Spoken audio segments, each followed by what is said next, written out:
बदल गया चुनावी परिदृश्य, नहीं रहा टोपी बिल्ले का क्रेज। नमस्कार, आप देख रहे हैं digital video news channel MP7 news. 2 दशक में चुनावी परिदृश्य पूरी तरह से बदल चुका है। अब पहले की तरह पोस्टरों बैनरों से अटी पड़ी गलियां नजर नहीं आती। बच्चों में भी टोपी बिल्ले का क्रेज नहीं रहा। अब मोहल्लों में पार्टियों के झंडे और पैम्पलेट्स दिखाई नहीं पड़ते। वह समय गुजर गया जब चुनाव की घोषणा से पहले ही प्रिंटिंग प्रेसों में पैम्पलेट्स पोस्टर के ऑर्डर आना शुरू हो जाते थे।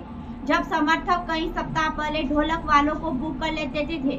वाहन रैलियों के साथ गुजरता समर्थकों का कारवां अब आम बात नहीं रही। 2 दशक में चुनावी परिदृश्य में हुए इस बदलाव में तकनीकी ने महत्वपूर्ण भूमिका अदा की है। बुजुर्ग अब भी पुराने चुनाव याद कर बताते हैं कि उन दिनों पार्टियों के कार्यकर्ता गलियों में इतने पोस्टर बैनर लगाते थे कि उन्हें गिन पाना भी मुश्किल होता था। शहर में चुनाव सामग्री की 100 से ज्यादा दुकानें हैं। इन दुकानों पर सिर्फ चुनावी मौसम में ही नहीं बल्कि पूरे वर्ष चुनाव सामग्री उपलब्ध रहती है। 2 दशक पहले तक चुनाव पास आते ही इन दुकानों पर भीड़ नजर आने लगती थी। पहाड़िया वस्त्रालय इंदौर के अभिषेक पहाड़िया के अनुसार इन 2 दशकों में चुनाव सामग्री के व्यापार में बहुत कमी आई है। पहले पार्टियों के झंडे थोक में बिकते थे, लेकिन अब ऐसा नहीं है। व्यापारी अभिषेक जैन बताते हैं कि इन दिनों पार्टियों के झंडे तैयार करने का काम कई माह पहले शुरू हो जाता था।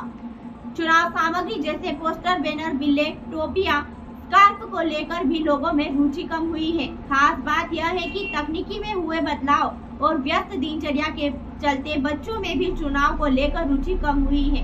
वे भले ही मतदाता न हो, लेकिन पहले वे चुनाव प्रचार का एक हिस्सा जरूर होते थे। पार्टियों की टोपियां, बिल्ले, झंडे में उनकी रुचि होती थी, लेकिन अब ऐसा नहीं है। एक बड़ा फर्क यह भी है कि इंटरनेट मीडिया के युग में बच्चों के पास ऑनलाइन गेम की भरमार है। पहले चुनाव प्रचार उनके लिए उत्साह आयोजन हुआ करता था, लेकिन अब ऐसा नहीं रहा। खबरों की अधिक जानकारी के लिए देखते रहिए हमारे साथ MP7 न्यूज।